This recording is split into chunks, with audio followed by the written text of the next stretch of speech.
Di sini kami dari kelompok 8, Manajemen Data dan Informasi kelas I.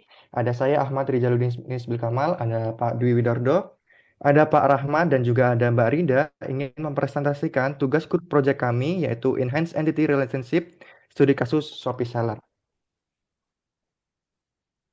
Baik, kita masuk yang pertama, introduction bisa dijelaskan oleh Mbak Rida, dipersilahkan. Baik, terima kasih. Selanjutnya, sebagaimana yang kita tahu, perkembangan zaman yang diiringi dengan kemajuan teknologi seperti penggunaan internet telah membawa perubahan besar di berbagai sektor kehidupan. Penggunaan internet di Indonesia terus meningkat mencapai 221 juta pengguna pada tahun 2024. Selain itu, dengan peningkatan pengguna internet, industri e-commerce di Indonesia juga terus mengalami peningkatan, di mana tahun 2023 Shopee menjadi salah satu e-commerce terbesar di Indonesia. Shopee Seller adalah sebutan bagi mereka yang menjual produk secara online melalui marketplace Shopee. Shopee Seller Center memiliki beberapa fitur, seperti pengelolaan pesanan dan produk, pusat promosi, layanan pembeli, dan pengelolaan toko.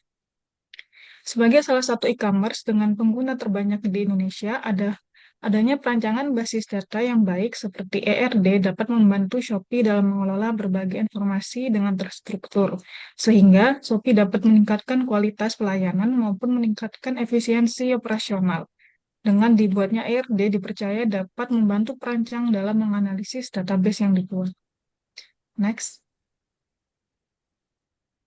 Baik, dari proses bisnis dan entitas serta atribut pada paparan di TGP 1 sebelumnya, kemudian dikembangkan menjadi sebuah diagram alir sebagai berikut, di mana user melakukan regis sebagai seller pada Shopee, kemudian dilanjutkan membuat profil toko dengan melengkapi info toko seperti nama, alamat, dan nomor telepon, kemudian menambah produk-produk yang akan dijual nantinya. Setelah itu mengatur produk yang tampil pada etalase toko disertai variasi dan diskon. Saat pembeli tertarik dengan produk, mereka melakukan diskusi prabeli dengan penjual. Jika pembeli sudah merasa cocok dengan produk, dilanjutkan dengan melakukan pemesanan. Setelah melakukan pemesanan dan terkonfirmasi terbayar, maka dilanjutkan dengan pengiriman produk. Ketika produk telah diterima oleh pembeli dan produk sesuai, dilanjutkan pada review dan rating. Namun ketika produk yang diterima oleh pembeli tidak sesuai, dilanjutkan pada refund and return, kemudian kembali pada review dan rating.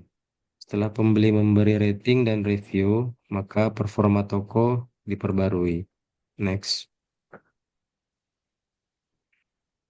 Selanjutnya, saya akan menjelaskan terkait dengan ER diagramnya. Di sini saya akan menjelaskan terkait entitasnya terlebih dahulu, di mana entitas yang pertama yaitu adalah seller. Seller ini berisi informasi tentang akun penjual, di mana ini termasuk regular entity dengan seller ID sebagai primary key-nya, dan juga terdapat atribut-atribut yang berjenis simple dan juga single value. Pertama ada jenis usaha, ini termasuk E6 dengan perorangan atau individu, kemudian ada nama lengkap dalam teks, NIK dalam bentuk varchar 16 digit, KTP link dalam bentuk link dokumen varchar, kemudian status akun ini N6 dalam bentuk aktif atau tidak aktif, tanggal registrasi ini termasuk date time, email seller ini termasuk dengan teks atau varchar yang valid, telepon seller ini termasuk varchar telepon yang valid. Kemudian ada entitas toko ini termasuk regular entity juga, di mana toko ID sebagai primary key-nya. Kemudian terdapat atribut yang simple dan juga single value, yaitu nama toko sebagai teks domainnya, kemudian ada alamat toko sebagai teks juga, dan juga ada asuransi pengiriman ini sebagai boolean ya atau tidak. Kemudian ada entitas produk, di mana entitas produk ini juga entitas kuat regular entity, di mana produk ID-nya sebagai primary key-nya dengan atribut-atributnya yaitu single dan simple simple value.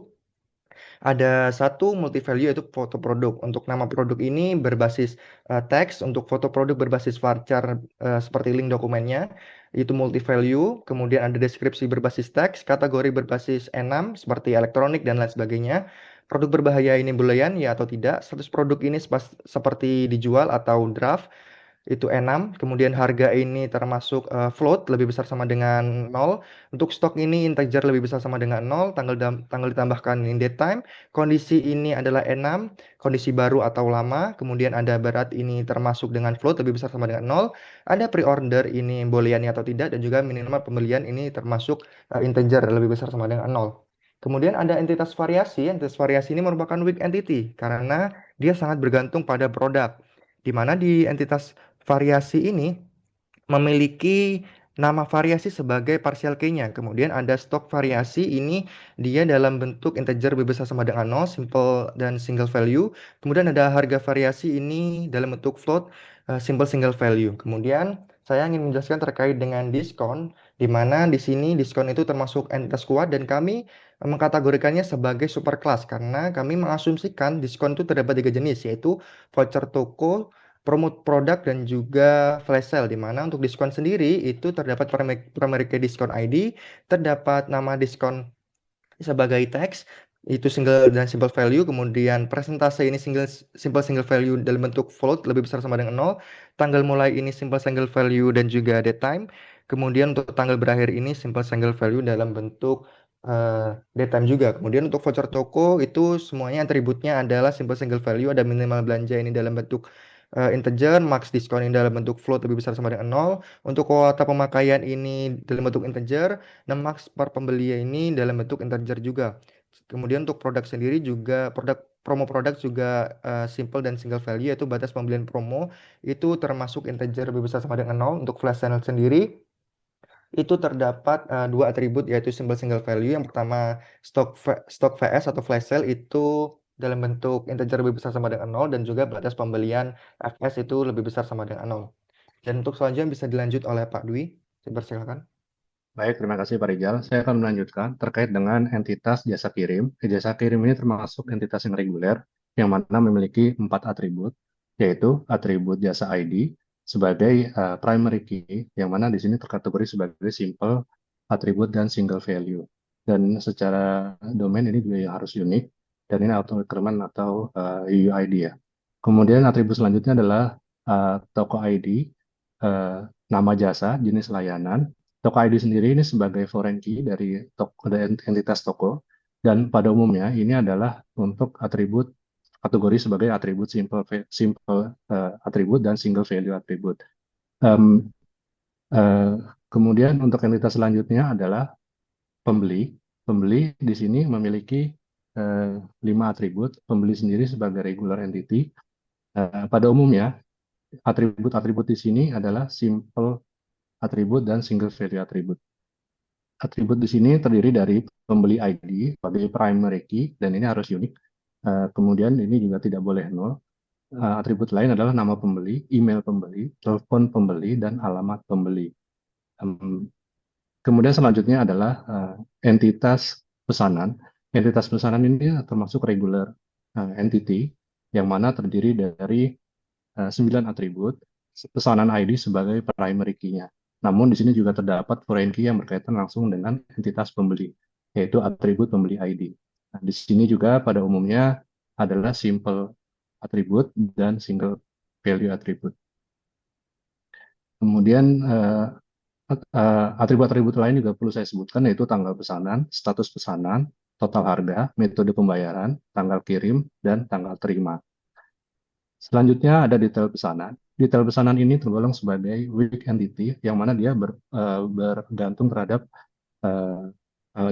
entitas pesanan ini, yang mana atributnya terdiri dari atribut pesanan ID, produk ID, nama variasi, jumlah produk, harga satuan produk. Di sini tidak memiliki primary key, namun di sini ada foreign key yang berkaitan dengan entitas pesanan, yaitu pesanan ID.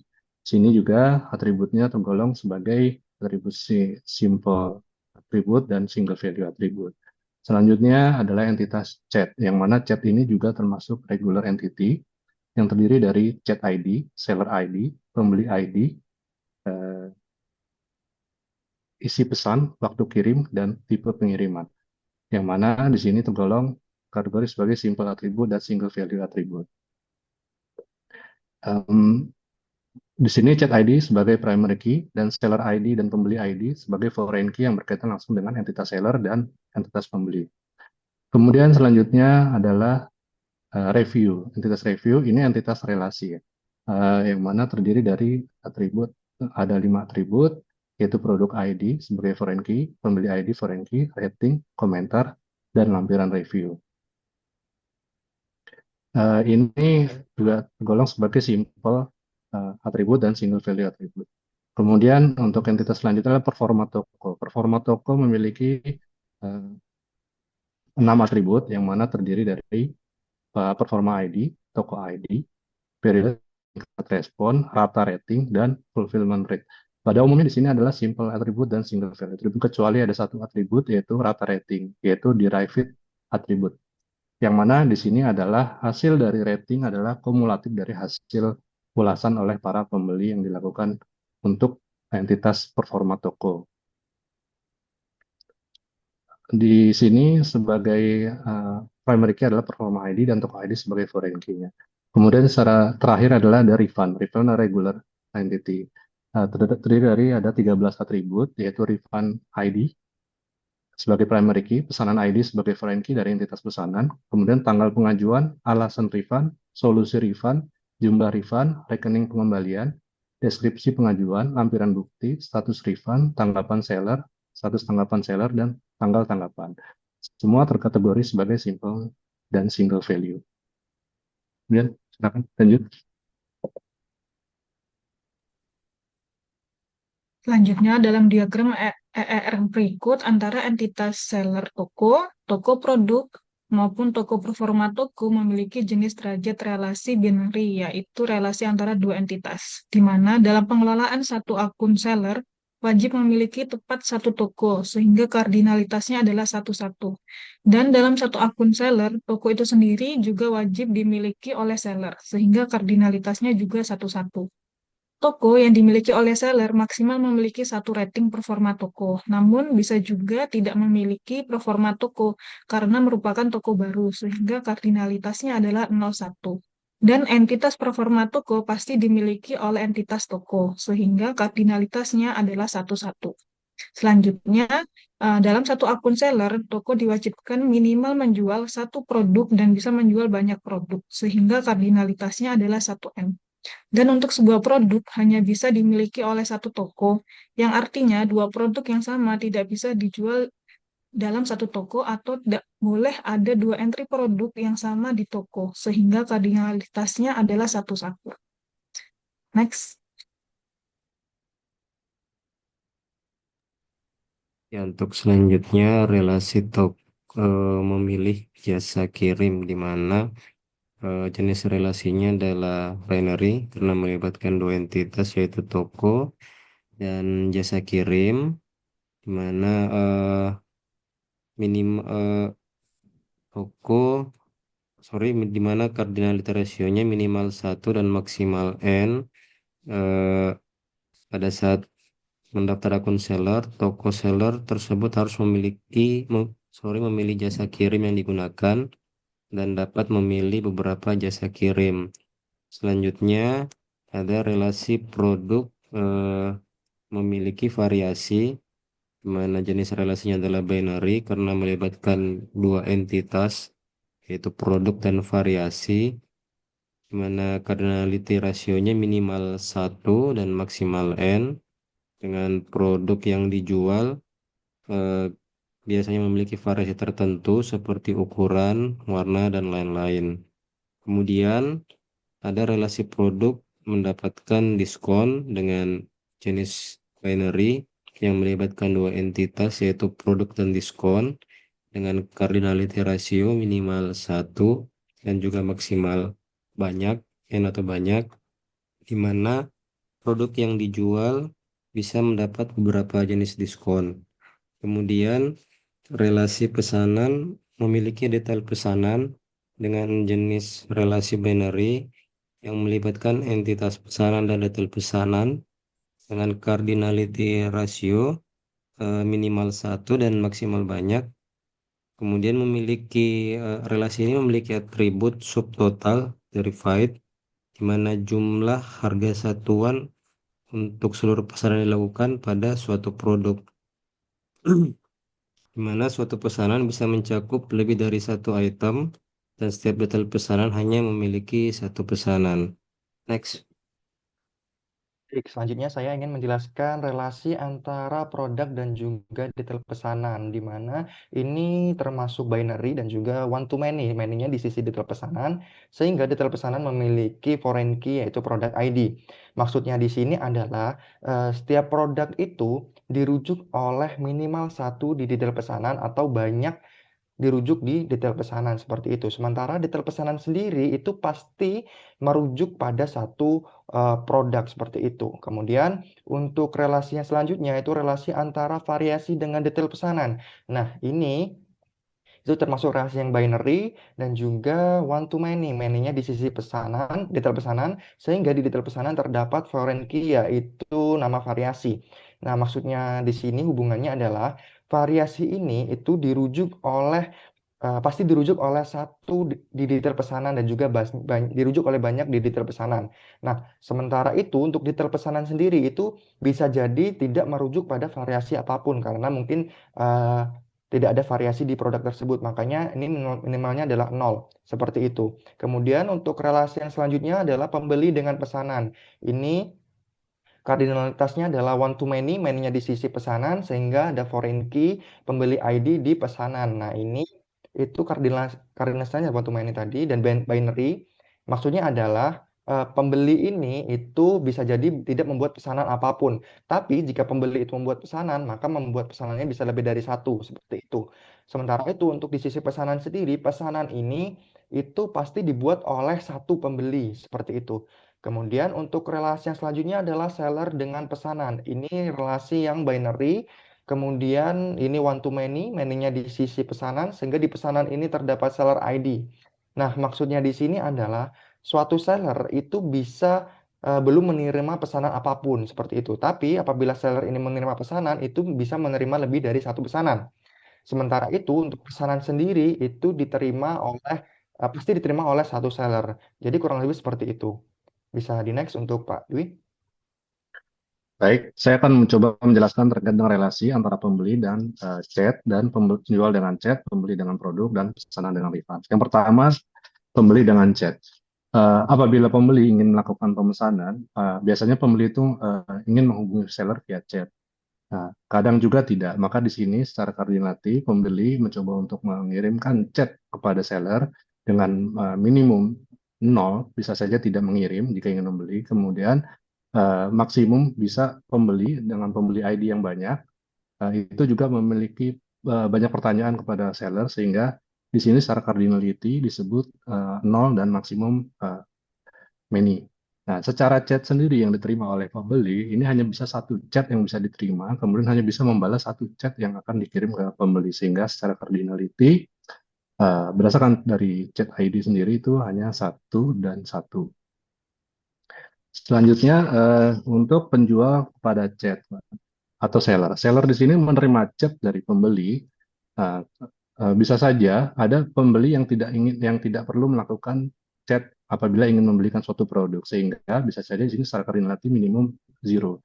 Dan bisa saja ada banyak pembeli ID yang ingin melakukan pengiriman chat sehingga maksimum adalah many. Secara cardinality, seller menerima dan menerima chat itu adalah nol, maksimum many.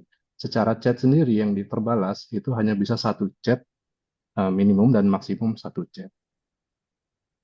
Kemudian selanjutnya hubungan antara pembeli dan produk.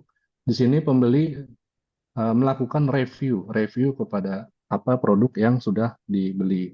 Nah, secara pembeli apabila sudah membeli suatu produk, bisa saja pembeli hanya menyelesaikan proses pembelian dan tidak perlu melakukan review. Maka di sini secara cardinality adalah nol. Dan bisa saja produk yang dibeli itu adalah banyak dan semua dilakukan review dalam satu kali transaksi pembelian, atau mungkin ada banyak pembeli ID yang melakukan uh, review dari produk yang dibeli, sehingga secara cardinality disebut nol to many. Kemudian dari sisi produk yang direview di sini apa bisa saja ada produk yang tidak direview, nol, tidak ada review tapi terjual. Nah, maka di sini secara reality minimum zero, dan bisa saja ada review yang cukup banyak dari para pembeli ID sehingga maksimum adalah many. Di sini cardinality disebut sebagai zero to many. Kemudian yang terakhir adalah hubungan antara pesanan dan refund. Pesanan diajukan untuk refund, ya. Pesanan bisa jadi tidak dilakukan refund apabila sudah selesai dan sudah sesuai dengan apa yang diinginkan oleh para pembeli ID. Dan di sini maka minimum bisa saja di sini adalah nol. Kemudian refund hanya bisa dilakukan satu kali oleh satu pesanan. Sehingga di sini maksimum adalah satu. Maka cardinality disebut zero to satu. Secara dari sisi refund sendiri, itu diajukan oleh pesanan, hanya bisa satu refund yang bisa dilakukan refund, dan maksimum juga satu dan minimum juga satu. Maka di sini secara cardinality disebut 1,1. Demikian hubungan antara keempat hubungan tadi. Silakan dilanjut. Seperti itu penjelasan dari ER studi kasus Shopee seller dari kelompok kami. Nah, kurang lebihnya kami mohon maaf, semoga bermanfaat. Wassalamualaikum warahmatullahi wabarakatuh. Terima kasih. Waalaikumsalam.